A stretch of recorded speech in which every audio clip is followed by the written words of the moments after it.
Well, hello and welcome back to my channel. My name is Belinda and I run this channel called She Show Is. And today I'm going to be talking about hair loss and alopecia and sister locks. If that's something that you're interested in, then keep on watching. Okay, welcome back. So I want to start this segment talking about hair. I have alopecia.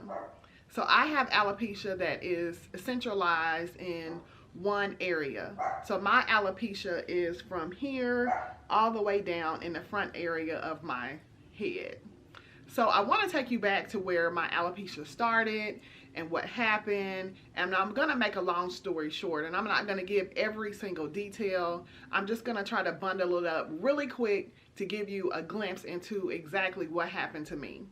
So I went to get my hair braided at a place here in Indianapolis, and it was not a hair braiding shop that I was familiar with, but I wanted to go to one, but of course they were booked up, and you know how you plan to get your hair done, you think you're cute, whatever, you don't want to wait.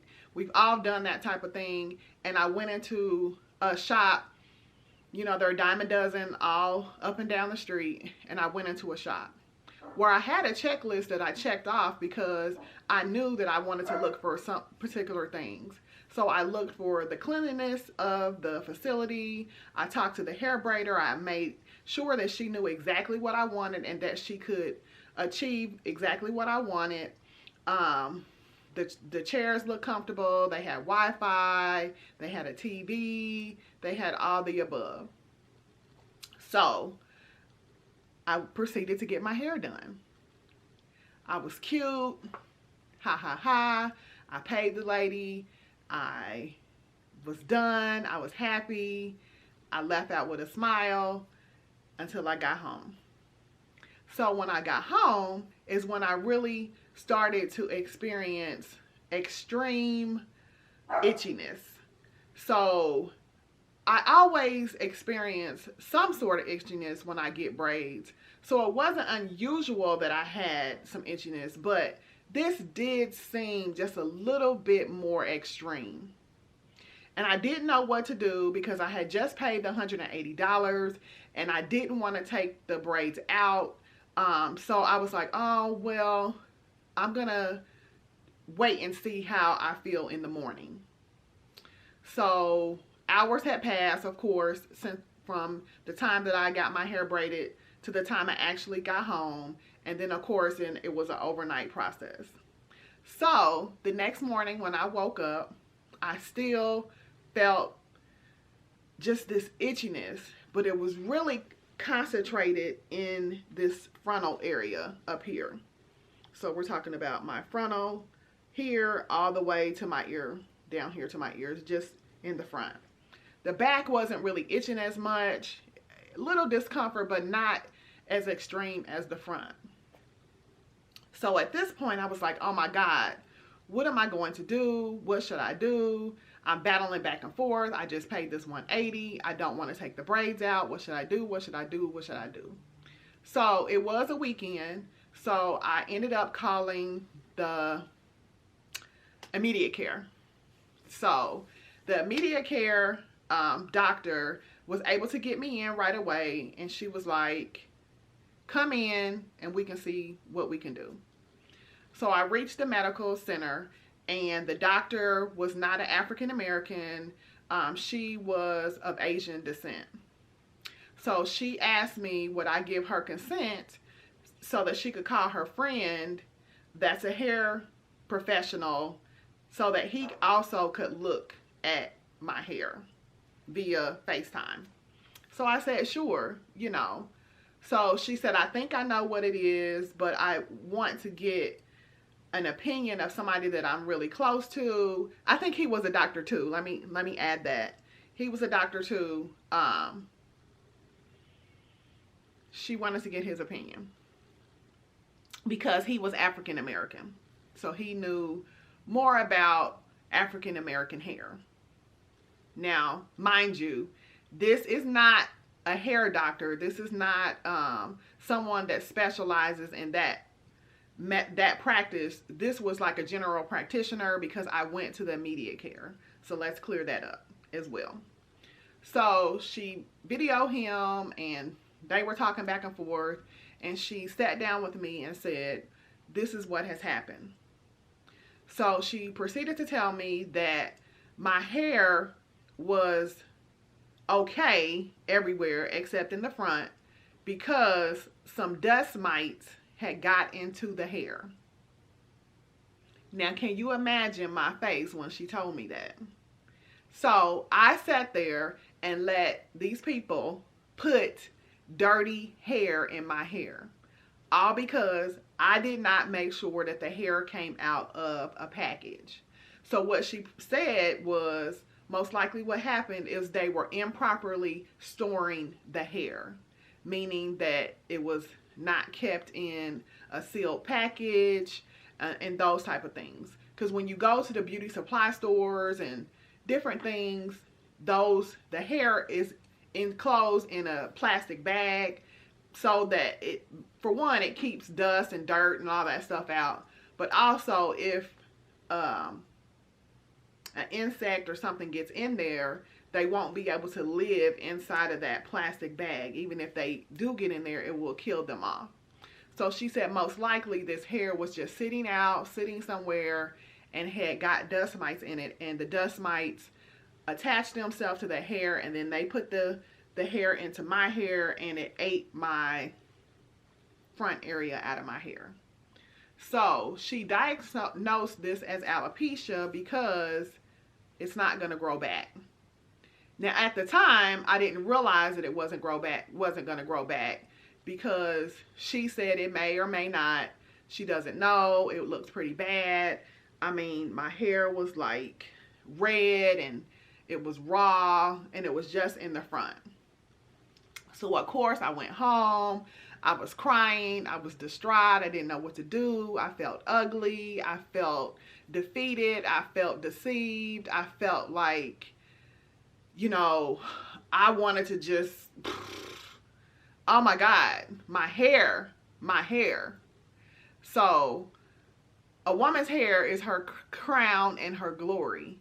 So I felt like this is it. Now I'm going to be walking around here with no hairline because it was really bad in the front. So she gave me some Benadryl and some other type of medicine to counteract the reaction that I was having to the dust mites being in my hair. So she told me to take the medication and that I needed to follow up with my primary care doctor and maybe a doctor that specializes in skin, hair, nails, all of that. I can't even think of the term of the doctor right now. It's escaping me because this is taking me back to a place that I don't like to really talk about. So I'm doing this video because everybody is talking about the Jada and Will situation that just happened, and I'm not going to get into hitting and all of that, but I do want to discuss the alopecia portion of it. So with me having alopecia, I had several friends reach out to me and ask me how I felt about having alopecia and what I felt about the situation in that point or that segment of the Oscars when they were talking about it, because it's a sensitive subject to me. So I let them know that when you have hair loss, and I'm not considered old, I'm not young, but I'm not old either. And when you experience a hair loss of any sort at any time in your life, it's a traumatic experience. So are you able to live with it? Yes. But do you have feelings of, oh my God, I don't want anybody to know. If the wind blows, then my hair is going to be exposed in the front, or I can't get this hairstyle because my hair is gone in the front, all of the above. So the way I deal with this is I tell people that I have alopecia, if not just randomly, but like my friends and family know that I have alopecia. and I really don't have any edges. So, of course, there's a lot of jokes out there about snatching your edges or something going on with your edges. We all make jokes about the edges, but it really is a sensitive subject to somebody that is experiencing hair loss, whether it's edges, whether it's in the middle, because a lot of people go bald here, or wherever your hair loss is. It is a traumatic experience if you are in the midst of it. So I'm here to tell my story because I want people out there to know that you can live with alopecia. I have locks. I was able to get locks. So the treatment plan that I went on, now let me also back up. I waited 3 years before I went to seek treatment. So don't ask me why I did that. I was embarrassed. I was ashamed. I tried to fix it on my own. I bought every hair product on the market to try to regrow that area of my hair myself because I didn't want anybody to know. So when I say I told my family and friends, that wasn't day 1. That was day 365 times 3 is when I really let people know that I had alopecia. So at that time, I did find a doctor that dealt with hair, nail, skin disorders, and he tried to put me on a regimen, but basically the process that I went through did not work.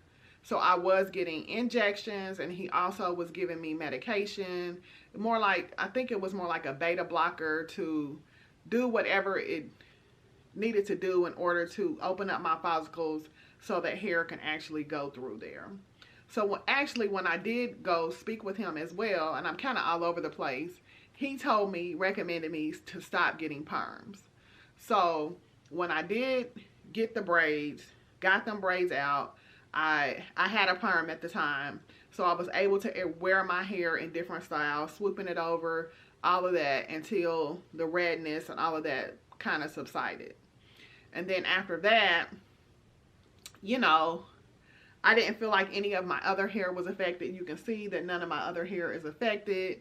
So I was able to basically continue on with life as normal. I just didn't have my edges. So I was able to camouflage it with the rest of my hair, so on and so forth. Similar to what I'm doing now.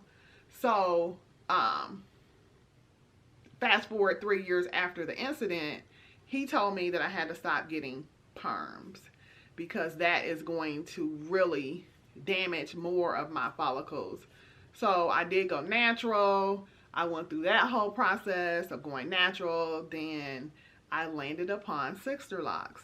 So I've had my Sisterlocks now almost a year, and I'm just here to let you know that you can get Sisterlocks or do any hairstyle if you have alopecia. So I know most of you probably want to see my edges. I'm not ashamed of it. I have made posts and I went through many different hairstyles and all of that. So I am going to reveal my edges to you. I'm putting myself out here to the world again because I want somebody to be in a better spirit and a better position, and to let people know, like I said, that you can get locks even if you have some form of alopecia.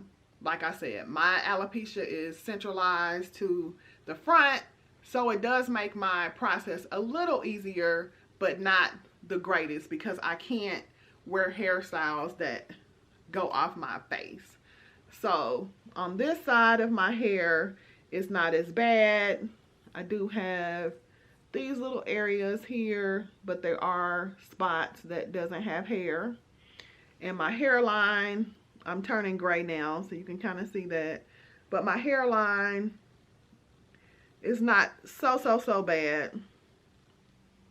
But the biggest bulk of the hair loss is on this side. Oh my God, my earring is stuck. The biggest bulk of my hair loss is on this side, and I basically don't have any hair here. So I do depend on this black gel. Let me show you.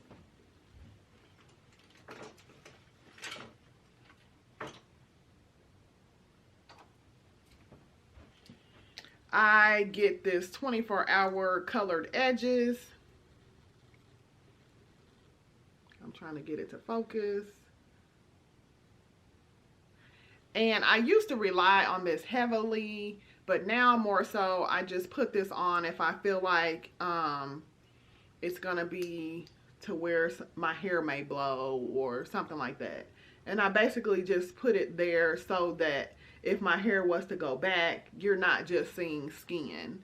Because people, I don't want anybody to say anything to me about my hair. I already know it's gone. You don't have to give me any remedies, any suggestions, or anything like that. I already know. I've tried it all. It doesn't work. It's not going to grow back. And I've accepted it. So, it is what it is. But I'm still bad. I'm still cute. Nobody knows. All of that. It's just something that I have to live with. So I do suggest this or something like this, like a black edge control. But you have to be careful with the edge controls because a lot of them have oils in them and it will run and get all over the place and it transfers on everything. So I do like that brand. I dropped it. But let me know in the comments if you have any other questions or any other concerns or anything about alopecia. If you're experiencing alopecia or anything like that, just let me know. I hope this helps somebody because this is a journey. Well, the hair journey is over for me. I live with it every day and I hope that you have a great day. Please subscribe, share, meet me in the comments. Let me know what you think. Let me know what you want to see next. And stay tuned for the next video. Bye-bye.